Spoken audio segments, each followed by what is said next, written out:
नमस्ते बच्चों।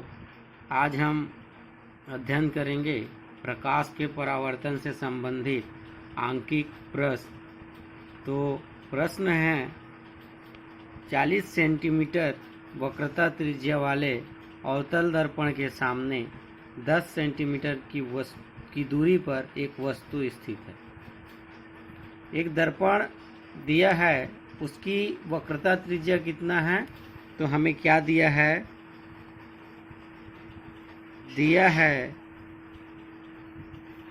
R is equal to 40 centimetre. 40 centimetre. और चूंकि अवतल दर्पण है और अवतल दर्पण के लिए वक्रता त्रिज्या क्या होती है? ऋणात्मक होती है। इसलिए क्या हो जाएगा? R इज इक्वल टू ऋण 40 सेंटीमीटर। अब अवतल दर्पण के सामने 10 सेंटीमीटर की दूरी पर वस्तु की दूरी क्या दिया है? U is equal to 10 centimetre. और अवतल दर्पण के लिए वस्तु दर्पण के सामने होती है, अर्थात प्रकाश के परावर्तन की विपरीत दिशा में होती है। इसलिए क्या हो जाएगा? ऋण 10 सेंटीमीटर। इसलिए दर्पण का सूत्र होता है, तो हमें प्रतिबिंब की स्थिति, प्रकृति और आवर्धन क्षमता निकालना है। तो सूत्र होता है 1/v plus 1/u is equal to 1/f। तो हमें क्या क्या चाहिए? f का मान भी चाहिए और u का मान दिया है। f का मान क्या होता है हम जानते हैं। f इज इक्वल टू होता है R/2 इज इक्वल टू -40/2। तो 2 से 40 को काटेंगे तो कितना बचेगा? -20। तो फोकस का मान कितना हो गया? फोकस दूरी का -20 सेंटीमीटर। अब सूत्र में मान रख देंगे तो क्या हो जाएगा? 1/u plus 1/-10 is equal to 1/-20। -10 है, उधर जाके क्या हो जाएगा? पक्षांतर करेंगे तो चिन्ह जो होता है बदल जाता है। तो क्या हो जाएगा?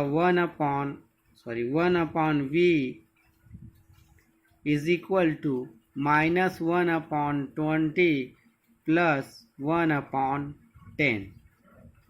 लघुत्तम निकालेंगे तो 1/v इज इक्वल टू -20 और इसका क्या हो गया? 1 के साथ कितना गुणा होगा? 1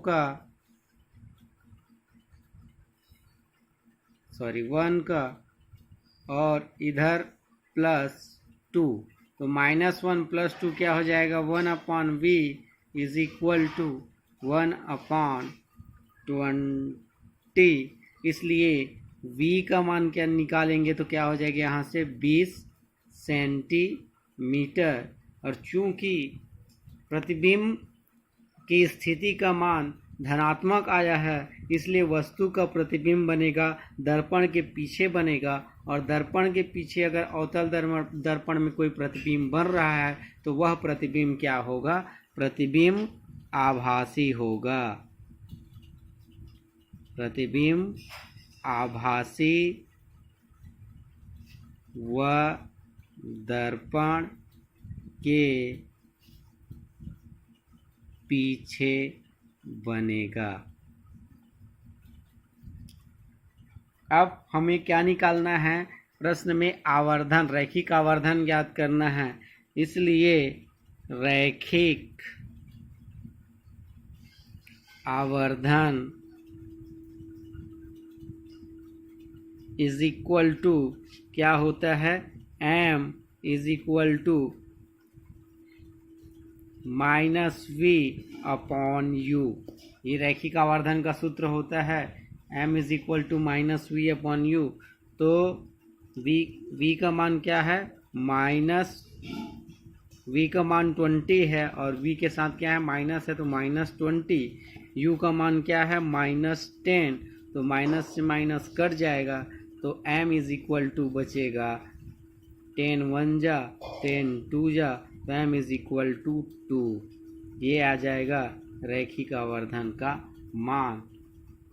तो अगर 40 सेंटीमीटर वक्रता त्रिज्या वाला अवतल दर्पण के सामने 10 सेंटीमीटर की दूरी पर एक वस्तु स्थित है, तो प्रतिबिंब जो है दर्पण के पीछे बनेगा और आभासी बनेगा, और उसका आवर्धन क्षमता कितना होगा? 2 होगा। अगला प्रश्न है, प्रश्न दिया है एक उत्तल दर्पण की वक्रता त्रिज्या 30 सेंटीमीटर है।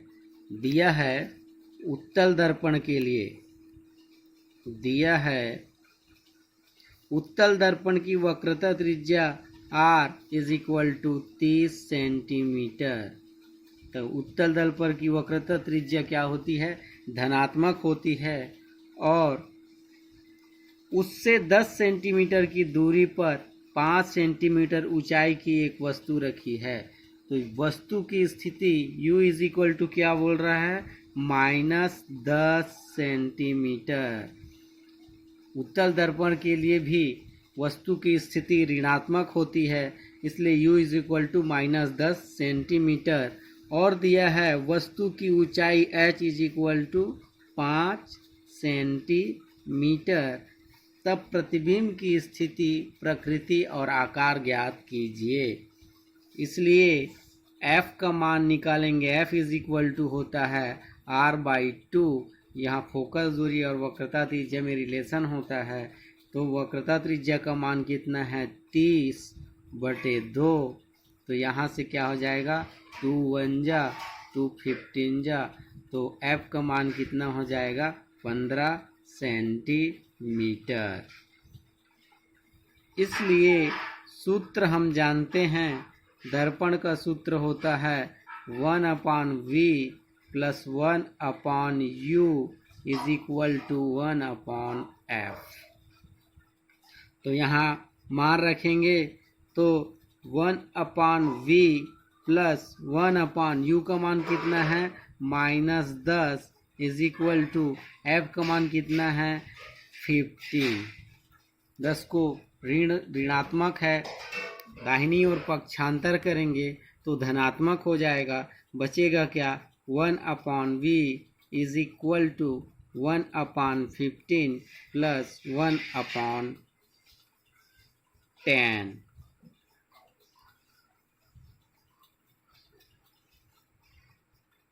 लघुत्तम निकालेंगे तो लघुत्तम अपना बचेगा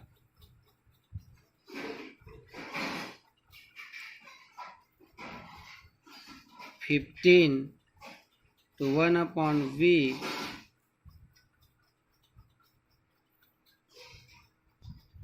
तो लघुत्तम निकालेंगे तो लघुत्तम आ जाएगा अपना 30। लघुत्तम 30 हुआ। इसको अभाज्य गुणनखंड विधि से हम निकाल सकते हैं। लघुत्तम 30 होगा, तो अब 30 को हम 15 से भाग देंगे तो उसका इतने से गुणा होगा, तो 15 से 30 को भाग देंगे तो बचेगा क्या? 2। तो 1 के साथ किसका गुणा होगा? 2 का धन। 10 से 30 को भाग देंगे तो बचेगा कितना? 3। तो 1/v इज इक्वल टू 5/30। तो 5 एकम 5, 5 छक्के 30। तो 1/v इज इक्वल टू कितना बचा? 1/6। तो v का मान निकल गया 6। अर्थात वस्तु की स्थिति धनात्मक है, इसलिए वस्तु जो है दर्पण के दाहिनी ओर बनेगा, अर्थात दर्पण के दाईं ओर या दर्पण के पीछे 6 सेंटीमीटर की दूरी पर बनेगा, अर्थात वस्तु का प्रतिबिंब जो है आभासी बनेगा। तो दर्पण के पीछे 6 सेंटीमीटर की दूरी पर बनेगा। अब क्या निकालने बोला है हमें? वस्तु का आकार ज्ञात करना है, किस आकार का है। तो आवर्धन क्षमता m is equal to H I upon H0 is equal to होता है माइनस वी अपॉन यू। तो एच आई अपॉन H0 का मान कितना दिया है 5 सेंटीमीटर, वस्तु की ऊंचाई 5 सेंटीमीटर दिया है। v का मान निकला 6 तो -6 अपॉन u का मान दिया है -10 तो माइनस से माइनस कट गया तो यहाँ क्या बचेगा H I is equal to 30 upon 10। 5 का यहाँ हमने क्या कर दिया तिर्यक गुणा कर दिया तो 30 हो गया। तो 10 एकम और 10 दिया तो प्रतिबिंब की ऊंचाई कितनी हो जाएगी 3 सेंटीमीटर।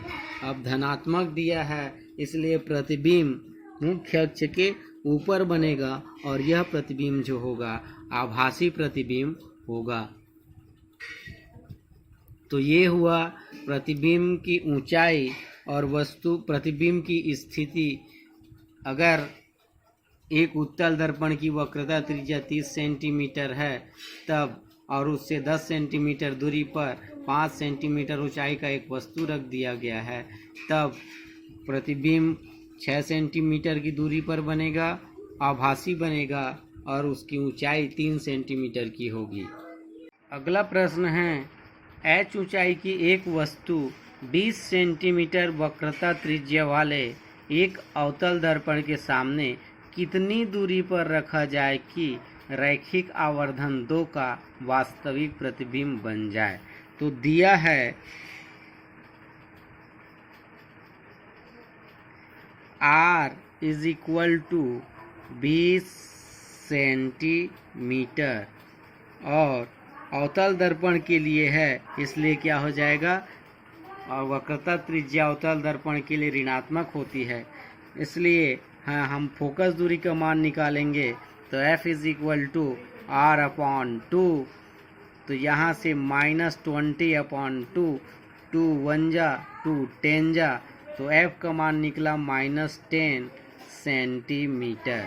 यहाँ हमने R का मान रख दिया और वक्रता त्रिज्या और फोकस दूरी में संबंध के सूत्र से फोकस दूरी F का मान निकाला क्या -10 सेंटीमीटर।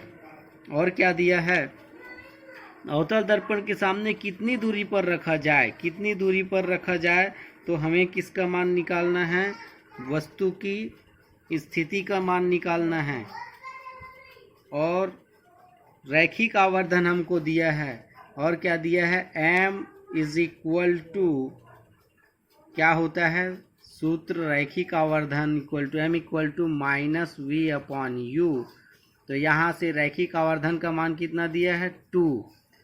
यहाँ से लिख लेते हैं हम m इज इक्वल टू भी दिया है 2। तो 2 is equal to -v upon u। तो इधर पक्षांतर करेंगे तो -v इज इक्वल टू क्या हो जाएगा 2u।